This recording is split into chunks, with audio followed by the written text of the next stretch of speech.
12 ज्योतिर्लिंगों में से चतुर्थ ज्योतिर्लिंग ओंकारेश्वर है। यह मध्य प्रदेश के शिवपुरी में स्थित है। यहाँ 2 ज्योतिर्लिंगों की पूजा की जाती है, ओंकारेश्वर और अमलेश्वर। शिव पुराण के कोटिरुद्र संहिता के 18 अध्याय में इसका वर्णन मिलता है। यही केवल एक ऐसा ज्योतिर्लिंग है जो नर्मदा के उत्तरी तट पर स्थित है। ऐसा कहा जाता है कि ये तट के आकार का है। यहाँ प्रतिदिन अहिल्याबाई होलकर की तरफ से मिट्टी से निर्मित 18 शिवलिंग तैयार करके नर्मदा नदी में विसर्जित किए गए हैं। मंदिर की इमारत 5 मंजिला है। यह ज्योतिर्लिंग पंचमुखी है।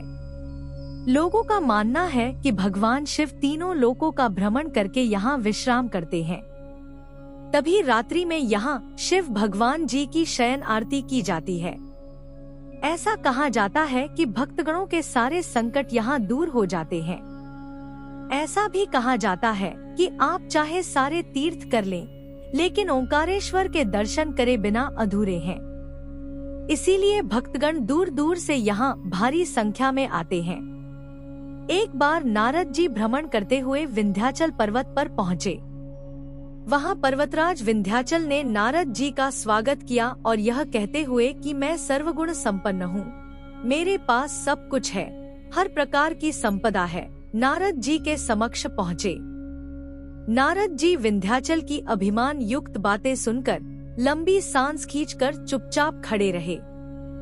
तब विंध्याचल ने नारद जी से पूछा कि आपको मेरे पास कौन सी कमी दिखाई दी, जिसे देखकर आपने लंबी सांस खींची। तब नारद जी ने कहा कि तुम्हारे पास सब कुछ है, किंतु तुम सुमेरु पर्वत से ऊंचे नहीं हो। उस पर्वत का भाग देवताओं के लोकों तक पहुंचा हुआ है और तुम्हारे शिखर का भाग वहां तक कभी नहीं पहुंच पाएगा। ऐसा कहकर नारद जी वहां से चले गए। लेकिन वहां खड़े विंध्याचल को बहुत दुख हुआ और मन ही मन शोक करने लगा। तभी उसने शिव भगवान की आराधना करने का निश्चय किया। जहां पर साक्षात ओमकार विद्यमान है, वहां पर उन्होंने शिवलिंग स्थापित किया और लगातार प्रसन्न मन से 6 महीने तक पूजा की। इस प्रकार शिव भगवान जी अति प्रसन्न हुए और वहां प्रकट हुए। उन्होंने विंध्य से कहा कि मैं तुमसे बहुत प्रसन्न हूँ, तुम कोई भी वरदान मांग सकते हो।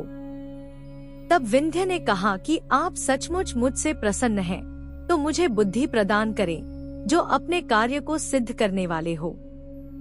तब शिव जी ने उनसे कहा कि मैं तुम्हें वर प्रदान करता हूँ कि तुम जिस प्रकार का कार्य करना चाहते हो वह सिद्ध हो। वर देने के पश्चात वहाँ कुछ देवता और ऋषि भी आ गए। उन सभी ने भगवान शिव जी की पूजा की और प्रार्थना की कि हे प्रभु, आप सदा के लिए यहाँ विराजमान हो जाइए। शिव भगवान अत्यंत प्रसन्न हुए। लोक कल्याण करने वाले भगवान शिव ने उन लोगों की बात मान ली और वह ओमकार लिंग 2 लिंगों में विभक्त हो गया। जो पार्थिव लिंग विंध्य के द्वारा बनाया गया था वह परमेश्वर लिंग के नाम से जाना जाता है, और जो भगवान शिव जहां स्थापित हुए वह लिंग ओमकार लिंग कहलाता है। परमेश्वर लिंग को अमलेश्वर लिंग भी कहा जाता है और तब से ही ये दोनों शिवलिंग जगत में प्रसिद्ध हुए।